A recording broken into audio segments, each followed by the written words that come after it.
When you quote the Bible, you take a very literal sense of what the teachings of the Bible are. And for the past 500 years, we've taken it more as parables and stories that it shouldn't be taken literally, but for the actual meanings behind it. And then my question is there anything like a movement in Islam where instead of taking a literal sense, it's just taking the morals behind what the Quran has to say? The brother asked the question that I have quoted the Bible and I take everything literally, but since the past few hundred years, there are parables. There are even parables in the Quran. There are parables in the Quran. But if the Quran says something literally, many a times you can understand that one word may have various meanings. If a word has got 5-6 meanings, either all the 5-6 meanings are correct or maybe you have to take one meaning only. But that does not mean the Quran says something else and you take the opposite meaning. There are parables in the Quran also. Many parables in the Quran. But that doesn't mean it literally goes against the Quran. So what the Quran says and the Bible says, if the original Injil, the revelation which was given to Jesus Christ, peace be upon him, it was sent as a guidance. So what is mentioned, you have to follow it. Yes, there may be certain times that there may be other meanings which may also be right. But that does not mean what is the normal meaning that should not be taken. Yes, brother. Like, for example, you were quoting Leviticus about the clothing in Christianity. But in the later teachings, Jesus talks about just being modest and be modest for yourself. And so that a Christian would take not the literal meaning of you need to cover up, you need to not have the loose clothing, but just say that in modern society, it's a different idea, that modesty isn't the same. Very good. See, I really like your question. If you ask me a question, and I'll clarify you, I'll try my level best. The brother has given an example that when I talk about Leviticus, I didn't quote Leviticus, I quoted Deuteronomy chapter number 22, verse number 5, etc., which talks about modesty, 1 Timothy chapter number 2, verse number 9, even 1 Corinthians chapter number 11, verse 5 to 7, modesty. What now brothers trying to tell me that what Jesus Christ, peace be upon him, told that you have to be modest. But what he meant was not literally about the clothes, but just modest in society. That is your understanding of the Bible. Let's see what Jesus Christ, peace be upon him, said. Jesus Christ, peace be upon him, said in the Gospel of Matthew, chapter number 5, verse number 17 to 20, think not that I have come to destroy the law of the prophets. I have come not to destroy, but to fulfill. Until the heaven and the earth pass away, not one jot or tittle shall pass away from the law until all be fulfilled. And whosoever shall break one of the least commandments and teach men should do so, shall be called least in the kingdom of heaven. And whosoever shall keep the commandments and teach the same, shall be called great in the kingdom of heaven. Unless your righteousness exceeds the righteousness of the scribes and the Pharisees, in no way shall you enter the kingdom of heaven. This is a verbatim quotation from King James Version. I'm speaking from my head.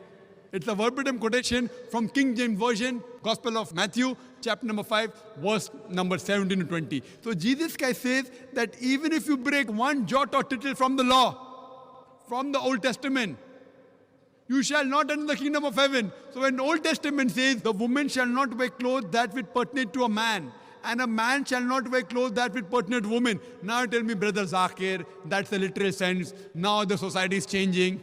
So Jesus Christ said, peace be upon him, if you break one law, jot or tittle, you shall not enter Jannah. Now do you mean to say that Jesus Christ, peace be upon him, came to misguide us? Not at all. He clearly said that until the heaven and the earth pass away, not one jot or tittle shall pass away until all be fulfilled.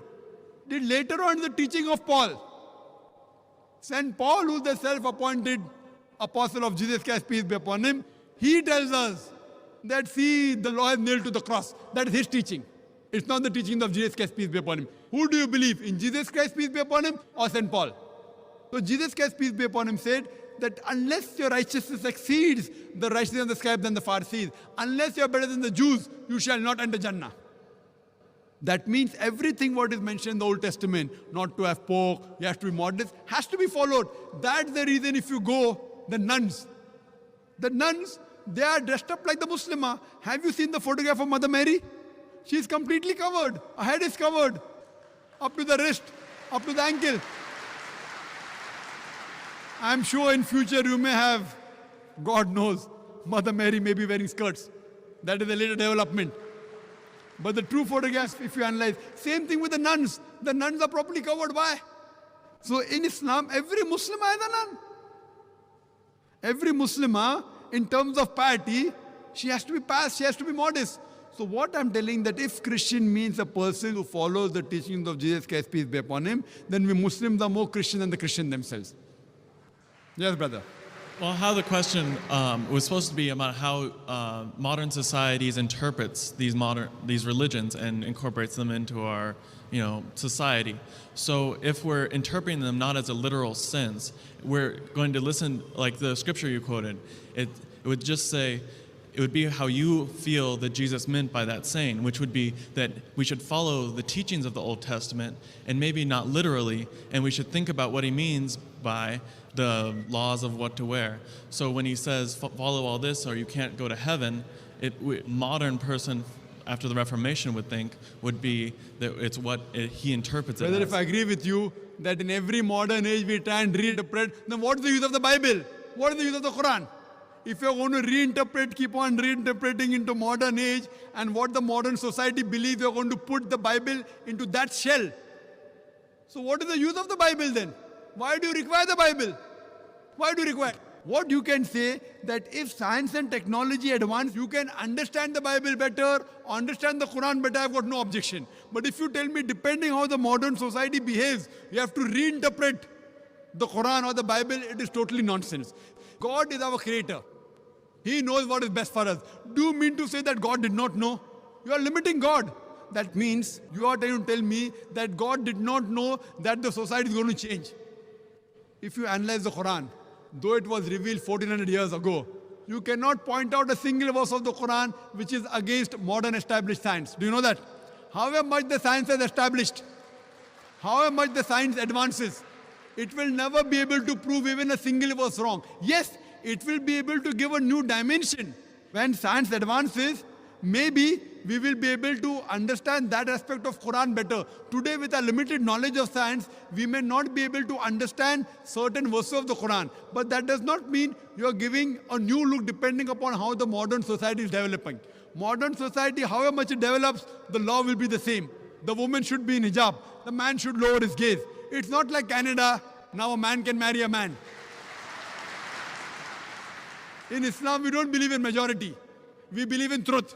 Truth prevails, haqq prevails. And Jesus Christ, peace be upon him, said, seek ye the truth and the truth shall free you. We don't believe in democracy, that today you say, okay, fine, gay marriages are fine. And today you say that modesty, fine, a woman can wear less clothes. See, that is the man-made law.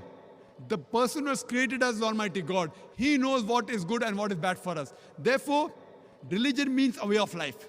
So we follow the guidance given by a creator, then only we'll be on the true path. Hope that answers the question.